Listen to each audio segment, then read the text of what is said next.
Yohan Cruyff സ്റ്റേഡിയത്തിലെ ആ രാത്രിയിൽ സ്റ്റേഡിയത്തിന്റെ ഓരോ കോണിലും നിറഞ്ഞു നിന്നത് പ്രതീക്ഷകളുടെ പ്രകാശമായിരുന്നു. 2025-26 സീസൺ തുടങ്ങുന്നതിന് മുമ്പുള്ള അവസാന പരീക്ഷണ മത്സരം, ക്ലബിന്റെ അഭിമാനമായ ജോൺ കാമ്പർ ട്രോഫി വിൻ ചെയ്യാനുള്ള ഒരേയൊരു മത്സരം. ഹാൻസി ഫ്ലിക്കിന്റെ കീഴിൽ ഒരു പുതിയ അധ്യായം ആരംഭിക്കുന്ന ബാർസലോണയ്ക്കിത് സ്വന്തം ആരാധകർക്ക് മുന്നിൽ ഒരു മറക്കാനാവാത്ത രാത്രി സമ്മാനിക്കേണ്ടത് അനിവാര്യമായിരുന്നു. എതിരാളി ഇറ്റലിയിൽ നിന്നുള്ള സിരിയ എയിലേക്ക് പുതുതായി വന്ന കോമോ FC ആണ്. പേപ്പറിൽ വളരെ വലിയൊരു പോരാട്ടമെന്ന് തോന്നുന്നില്ലെങ്കിൽ പോലും ഫുട്ബോളിൽ ഓരോ മത്സരത്തിനും സ്വന്തമായൊരു കഥയുണ്ട്.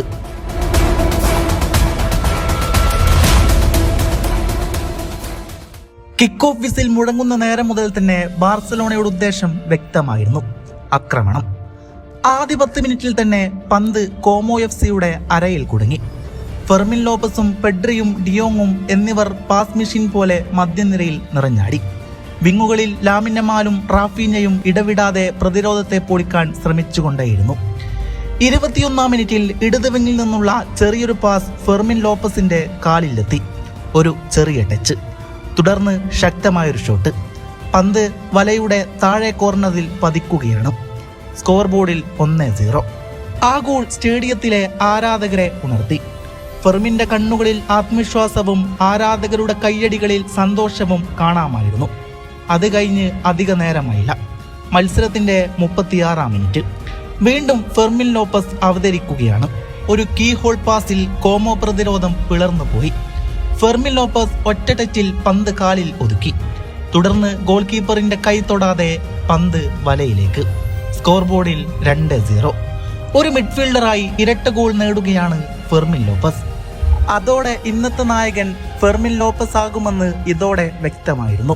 38-ാം മിനിറ്റിൽ മാർക്കസ് റാഷ്ഫോർഡിന്റെ കാമ്പർ ട്രോഫി അരങ്ങേറ്റം കൂടെ നിറം പിടിച്ചു. ഇടത് വിങ്ങിലൂടെ റാഷ്ഫോർഡ് വേഗത്തിൽ മുന്നേറുകയാണ്.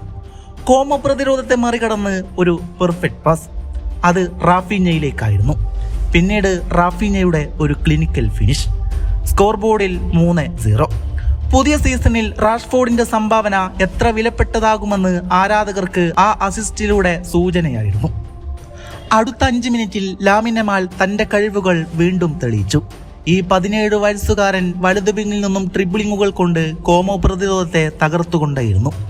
42-ാം മിനിറ്റിൽ റാഫീഞ്ഞയിൽ നിന്ന് ലഭിച്ച പാസ് ഒരൊറ്റ ടച്ചിൽ ഗോളാക്കി മാറ്റുന്നു. സ്കോർ ബോർഡിൽ ബാർസലോണ 4 കോമോ FC 0. ആദ്യ പകുതി തീരുമ്പോൾ തന്നെ മത്സരം ഏറെക്കുറെ തീരുമാനമായിരുന്നു. ഹാഫ് ടൈമിന് ശേഷം ഫ്ലിക്ക് ചില മാറ്റങ്ങൾ കൊണ്ടുവന്നു. എന്നാൽ യമാൽ തന്റെ ഷോ തുടരുകയായിരുന്നു. മത്സരത്തിന്റെ 50-ാം മിനിറ്റിൽ ഫെറാൻ ടോറസിൽ നിന്നുമുള്ള പാസിൽ ഒരു മനോഹരമായ ഷോട്ട് എടുക്കുന്നു. പന്ത് വീണ്ടും വലയിൽ. സ്കോർ ബോർഡിൽ 5-0. യമാൽ ആരാധകരുടെ ഹൃദയം കീഴടക്കി. അതിനുശേഷം മത്സരം പൂർണ്ണ നിയന്ത്രണത്തിലായിരുന്നു. കോമോ FC ചില കൗണ്ടറുകൾ നടത്തിക്കൊണ്ടേയിരുന്നു. പക്ഷേ ബാർസലോണയുടെ പ്രതിരോധവും ഗോൾ കീപ്പറും അത് എളുപ്പത്തിൽ തടഞ്ഞുകൊണ്ടേയിരുന്നു. ഹാൻസി ഫ്ലിക്കിന്റെ ടീം ഇന്ന് കാണിച്ചതൊരു ഹൈ പ്രസ് ആൻഡ് ഫ്ലോവിഡ് അറ്റാക്കിംഗ് മോഡലായിരുന്നു. മധ്യനിരയിൽ നിന്നും തുടർച്ചയായി മുന്നോട്ടു പോകുന്ന പാസിങ്ങിലും വിങ്ങുകളിലുള്ള വേഗതയിലും ബോക്സിലുള്ള ക്ലിനിക്കൽ ഫിനിഷിങ്ങിലും നിന്ന് കളിക്കാർ തമ്മിലുള്ള കെമിസ്ട്രി വ്യക്തമായിരുന്നു. മത്സരം അവസാനിക്കുമ്പോൾ സ്റ്റേഡിയത്തിൽ ആരാധകർ ഉയർത്തിയ കയ്യടികൾ വെറും വിജയം ആഘോഷിച്ചതല്ല, മറിച്ച് ഒരു പ്രതീക്ഷ പ്രകടിപ്പിച്ചതായിരുന്നു. ഇത് നമ്മുടെ സീസണാകും.